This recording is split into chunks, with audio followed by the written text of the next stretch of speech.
Bienvenue à vous. La parole de ce jour va parler de la résurrection des morts. Donc, nous allons voir cette doctrine, qui est une doctrine qui est très importante. Nous allons aller dans Jean chapitre 11, verset 25.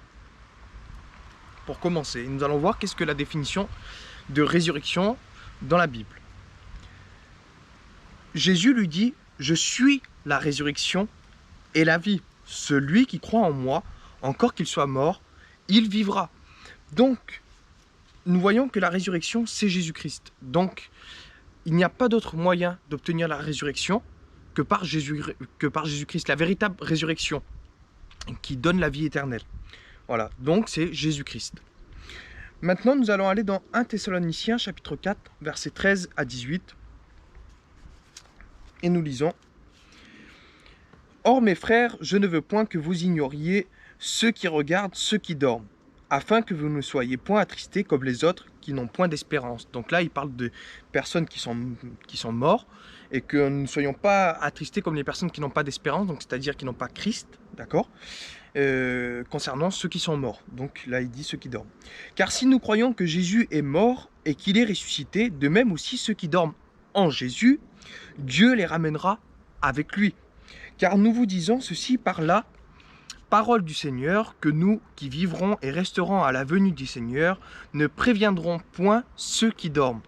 Car le Seigneur lui-même, avec un cri d'exhortation et une voix d'archange, et avec la trompette de Dieu, descendra du ciel, et ceux qui sont morts en Christ ressusciteront premièrement. Puis nous, qui vivrons et qui resterons, seront enlevés ensemble avec eux dans les nuées au-devant du Seigneur en l'air, et ainsi nous serons toujours avec le Seigneur. C'est pourquoi consolez-vous l'un l'autre par ces paroles. Donc voilà, sachant qu'en fait, quand on meurt, on ne reste pas tout le temps mort en tant que chrétien. On ressuscite dans nos nouveaux corps qui sont des nouveaux corps spirituels. Et c'est ce que nous allons voir dedans Éphésiens chapitre 4 verset 30.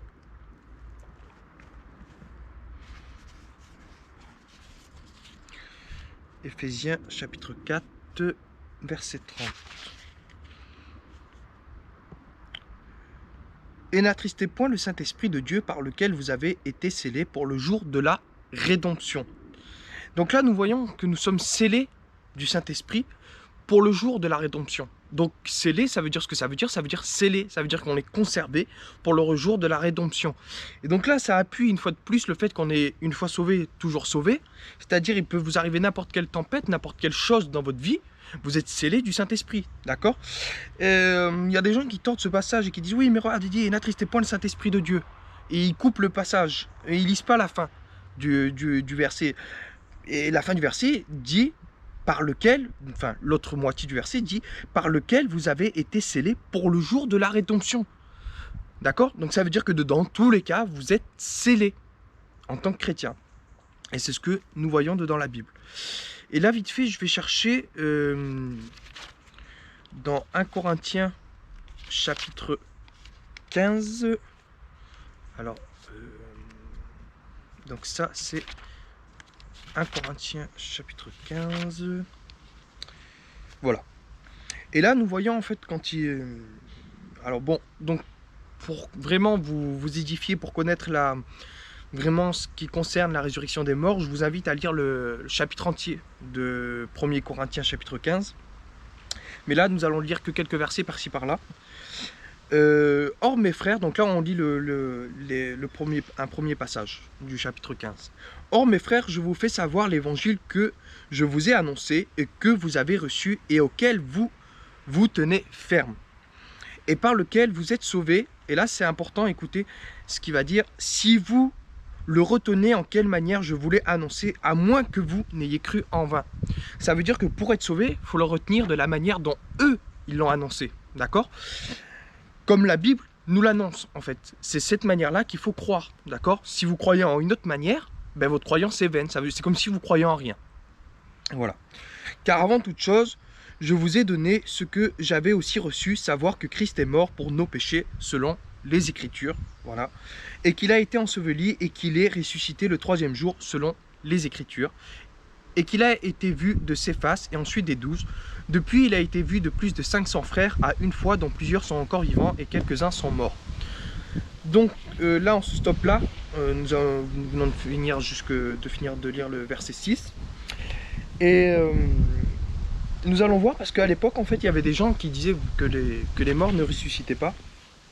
Et Paul a repris cette fausse doctrine. Donc là, nous voyons, c'est au verset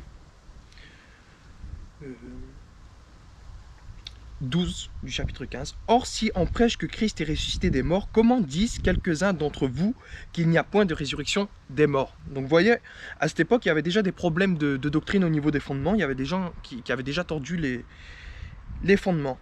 Et là, Paul reprend en fait ces personnes-là. Car s'il n'y a point de résurrection des morts, Christ aussi n'est point ressuscité. Et si Christ n'est point ressuscité, notre prédication est donc vaine, et votre foi aussi est vaine. Et même nous sommes de faux témoins de la part de Dieu, car nous avons rendu témoignage de la part de Dieu qu'il a ressuscité Christ, lequel pourtant il n'a pas ressuscité, si les morts ne ressuscitent point. Car si les morts ne ressuscitent point, Christ aussi n'est point ressuscité. Et si Christ n'est point ressuscité, votre foi est vaine, et vous êtes encore dans vos péchés. Ceux donc aussi qui dorment en Christ ont péri. Ceux donc aussi qui dorment en Christ sont péris. Si nous n'avons d'espérance en Christ que pour cette vie seulement. Nous sommes les plus misérables de tous les hommes. Vous voyez? Donc c'est très important à comprendre que Paul reprend vraiment cette fausse doctrine que les gens annoncent qu'il n'y a pas de résurrection des morts. Et là, nous lisons au verset 20, « Mais maintenant Christ est ressuscité des morts, et il a été fait les prémices de ceux qui dorment. » Verset 21, « Car puisque la mort est par un seul homme, la résurrection des morts est aussi par un seul homme. » Et donc là, nous voyons qu'il parle, là par exemple, là au verset 22, il dit « Car comme tous meurent en Adam, de même aussi tous seront vivifiés en Christ. » Voilà. Et donc là, nous avons lu ce passage-là. Maintenant, nous allons aller...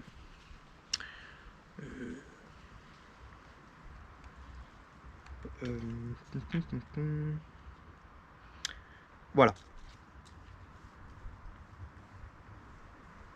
Voilà, donc là nous allons au verset 35 du chapitre 15.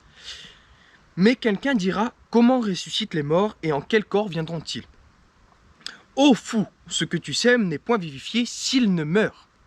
Et quant à ce que tu sèmes, tu ne sèmes point le corps qui naîtra, mais le grain nu, selon qu'il se rencontre de blé ou de quelque autre grain.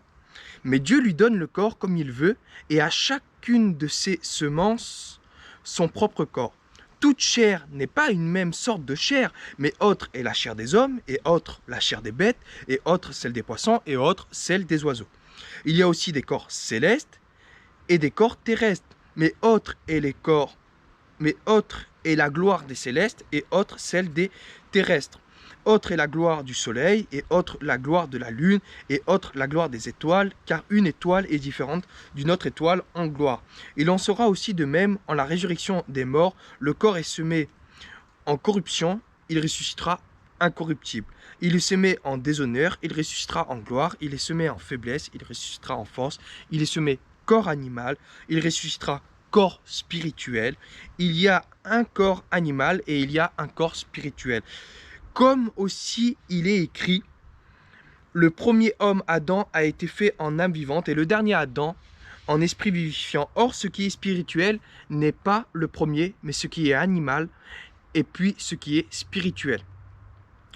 Voilà, donc là nous voyons comment un peu ça va se produire, la résurrection. Voilà. Donc là nous avons lu du verset 35 jusqu'au verset... nous avons fini de lire le verset 46 là, donc voilà.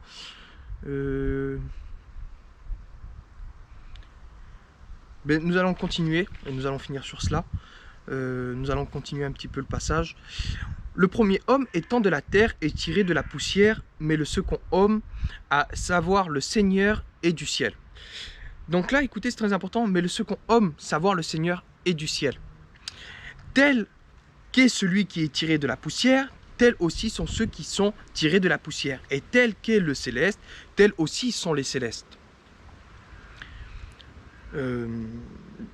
Et comme nous avons porté l'image de celui qui est tiré de la poussière, nous porterons aussi l'image du céleste. Donc comme on a porté l'image de Adam, ben nous qui sommes en Christ, ben nous porterons l'image du céleste, donc de Christ.